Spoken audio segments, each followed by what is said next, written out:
गौरी पुत्र गणेश भगवान की जय, माता पार्वती की जय। ओम नमः शिवाय। नमस्कार प्रिय भक्तगणों, आप सभी को सोमी अमावस्या की हार्दिक शुभकामनाएं।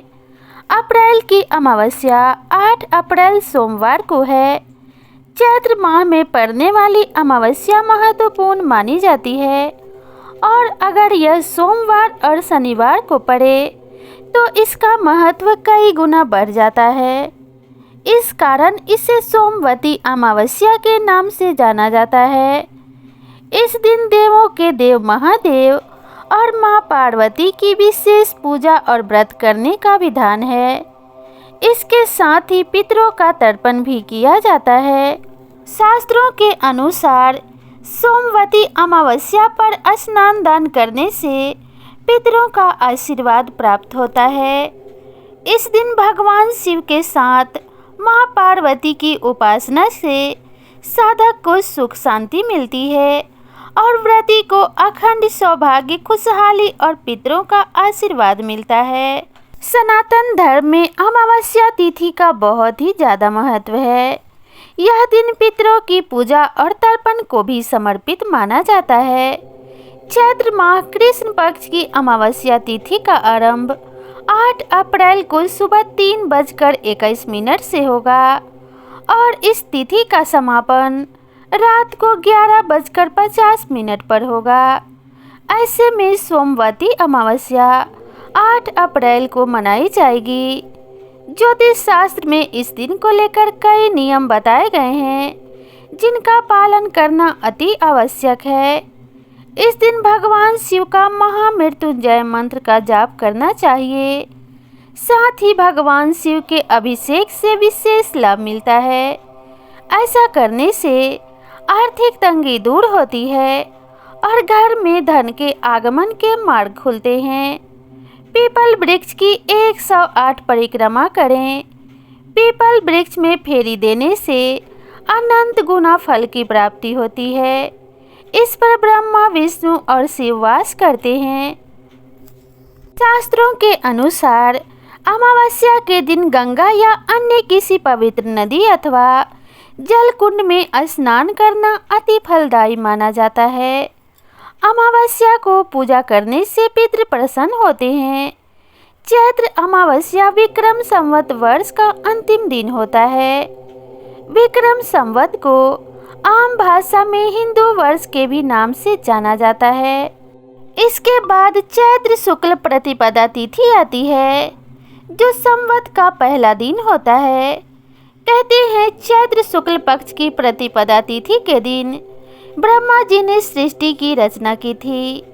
नवरात्र भी हिंदू नव वर्ष की पहली तिथि से ही प्रारंभ होता है, इसलिए यह दिन बहुत ही अधिक शुभ माना जाता है। साथ ही यह भी कहा जा रहा है कि इस साल सूर्य ग्रहण के साये में सोमवती अमावस्या मनाई जाएगी। पंचांग के अनुसार 8 अप्रैल को सोमवती अमावस्या है और इस दिन सूर्य ग्रहण भी लगेगा।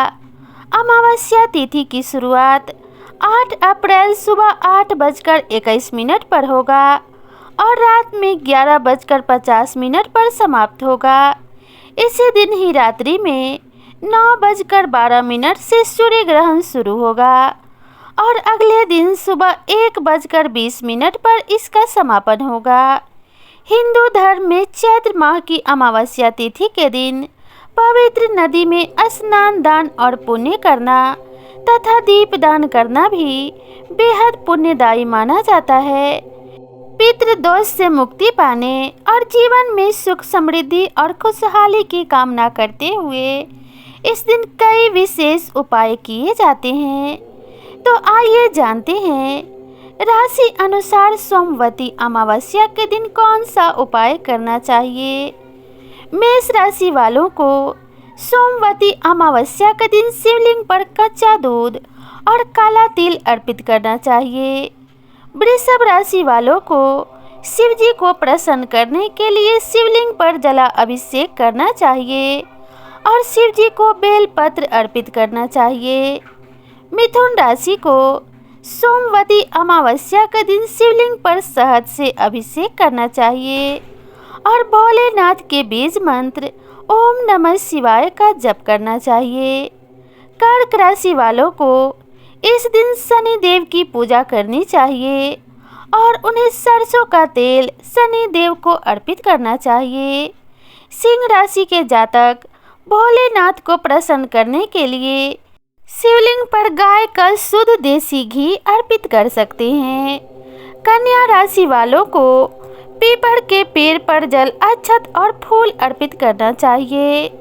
तुला राशि इस दिन सुख समृद्धि की कामना करते हुए शिवलिंग पर गन्ने का रस और दही अर्पित कर सकते हैं। वृश्चिक राशि इस दिन शिवजी को प्रसन्न करने के लिए शिवलिंग पर गंगा जल से अभिषेक करें। धनु राशि शिवजी की कृपा पाने के लिए शिवलिंग पर जल, केसर और गुड़, हल्दी और कच्चा दूध मिलाकर जला अभिषेक करें। मकर राशि के जातक सोमवती अमावस्या के दिन शिवलिंग पर नारियल अर्पित कर सकते हैं। कुंभ राशि वालों को शिवलिंग पर शहद और घी चढ़ाना चाहिए। मान्यता है कि ऐसा करने से सभी मनोकामनाएं पूरी होती है। मीन राशि के जातक शिव पूजन के दौरान कच्चे दूध में गंगा जल और केसर मिलाकर शिवलिंग पर चढ़ा सकते हैं। इस प्रकार से भगवान शिव और माता पार्वती की असीम कृपा प्राप्त होगी। तो चलिए अब सोमवती अमावस्या के पावन और पवित्र कथा को शुरू करते हैं। कथा को शुरू करने से पहले प्रेम से बोलिए ओम श्री गणेशाय नमः। सोमवती अमावस्या के प्राचीन कथा के अनुसार एक गरीब ब्राह्मण परिवार रहता था। उस परिवार में पति पत्नी के अलावा एक पुत्री भी थी। वह पुत्री धीरे धीरे बड़ी होने लगी। ब्राह्मण की वह पुत्री बड़ी ही सुंदर और गुणवान थी। उस पुत्री में समय और बढ़ती उम्र के साथ सभी स्त्रियोचित गुणों का विकास हो रहा था। वह लड़की बहुत ही सुंदर एवं गुणवान थी, किंतु गरीब होने के कारण उसका विवाह नहीं हो पा रहा था। एक दिन उस ब्राह्मण के घर एक साधु महाराज पधारे। वह उस कन्या के सेवा भाव से काफी प्रसन्न हुए। कन्या को लंबी आयु का आशीर्वाद देते हुए साधु ने कहा, इस कन्या के हथेली में विवाह योग्य रेखा नहीं है। तब ब्राह्मण दंपति ने साधु से उपाय पूछा कि कन्या ऐसा क्या करे कि उसके हाथ में विवाह योग्य रेखा बन जाए। साधु ने कुछ देर विचार करने के बाद अपनी अंतर्दृष्टि से ध्यान करके बताया कि वहाँ से कुछ दूरी पर एक गांव में सोना नाम की धोबिन जाति की एक महिला अपने बेटे और बहू के साथ रहती है, जो बहुत ही आचार विचार और संस्कार संपन्न तथा पति परायण है। यदि यह कन्या उसकी सेवा करे और वह महिला इसकी शादी में अपने मांग का सिंदूर लगा दे, इसके बाद इस कन्या का विवाह हो तो इस कन्या का वैधव्य योग मिट सकता है। साधु ने यह भी बताया कि वह महिला कहीं आती जाती नहीं है। यह बात सुनकर ब्राह्मणी ने अपनी बेटी से धोबिन की सेवा करने की बात कही। अगले दिन कन्या प्रातःकाल ही उठकर सोना धोबिन के घर जाकर साफ सफाई और अन्य सारे काम करके अपने घर वापस आ जाती है। एक दिन सोना धोबिन अपने बहू से पूछती है कि तुम तो सुबह ही उठकर सारे काम कर लेती हो और पता भी नहीं चलता। बहू ने कहा, माँ जी मैंने तो सोचा कि आप ही सुबह उठकर सारे काम खुद कर लेती हैं, मैं तो देर से उठती हूँ। इस पर दोनों सास बहू निगरानी करने लगी कि कौन है जो सुबह ही घर का सारा काम करके चला जाता है। कई दिनों बाद धोबिन ने देखा कि एक कन्या मुंह अंधेरे घर में आती है और सारे काम करने के बाद चली जाती है। जब वह जाने लगी तो सोना धोबिन उसके पैरों पर गिर पड़ी और पूछने लगी कि आप कौन हो और इस तरह छुपकर मेरे घर की चाकरी क्यों करती हो। तब कन्या ने साधु द्वारा कही गई सारी बातें बताई। सोना धोबिन पति परायण थी, उसमें तेज था, वह तैयार हो गई। सोना धोबिन के पति थोड़े अस्वस्थ थे। उसने अपने बहू से अपने लौट आने तक घर पर ही रहने को कहा। सोना धोबिन जैसे ही अपने मांग का सिंदूर उस कन्या के मांग में लगाती है कि उसका पति मर गया। उसे इस बात का पता चल गया। वह घर से निराजल ही चली थी, यह सोचकर कि रास्ते में कहीं पीपल का पेड़ मिलेगा तो उसे भावड़ी देकर और उसकी परिक्रमा करके ही जल ग्रहण करेगी। उस दिन सोमवती अमावस्या थी। ब्राह्मण के घर से मिले हुए पुआ पकवान की जगह उसने ईंट के टुकड़ों से 108 बार भावड़ी देकर 108 बार पीपल के पेड़ की परिक्रमा की और उसके बाद जल ग्रहण किया। ऐसा करते ही उसके मुर्दा पति के शरीर में जान वापस आ गई।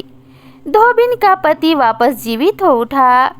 इसलिए सोमवती अमावस्या के दिन से शुरू करके जो व्यक्ति हर अमावस्या के दिन भावड़ी देता है उसके सुख और सौभाग्य में वृद्धि होती है। पीपल के पेड़ में सभी देवों का वास होता है, अतः जो व्यक्ति हर अमावस्या को ना कर सके वह सोमवार को पड़ने वाली अमावस्या के दिन 108 वस्तुओं की भावड़ी देकर सोना धोबिन और गौरी गणेश का पूजन करता है, उसे अखंड सौभाग्य की प्राप्ति होती है। ऐसी प्रचलित परंपरा है कि पहली सोमवती अमावस्या के दिन धान, पान, हल्दी, सिंदूर और सुपारी की भावड़ी दी जाती है और उसके बाद की सोमवती अमावस्या को अपने सामर्थ्य के हिसाब से फल, मिठाई, सुहाग सामग्री, खाने की सामग्री इत्यादि की भावड़ी दी जाती है और फिर भावड़ी पर चढ़ाया गया सामान किसी सुपात्र ब्राह्मण, ननद या भांजे को दिया जाता है। इस प्रकार से करने से व्रत संपूर्ण होता है तथा माता पार्वती और भगवान शिव का आशीर्वाद प्राप्त होता है। इस व्रत को करने से अखंड सौभाग्य की प्राप्ति होती है और औरतों का सुहाग हमेशा बना रहता है। इसलिए इस व्रत को पूरे श्रद्धा भाव से जरूर करना चाहिए। माता पार्वती और भगवान शिव के आशीर्वाद से आप सभी माताओं बहनों का सुहाग सदैव बना रहे और आपके घर में सुख समृद्धि का आगमन हो। इसी कामना के साथ आपसे विदा लेते हैं। मिलते हैं नई वीडियो में नई कथा और कहानी के साथ। तब तक के लिए राधे राधे।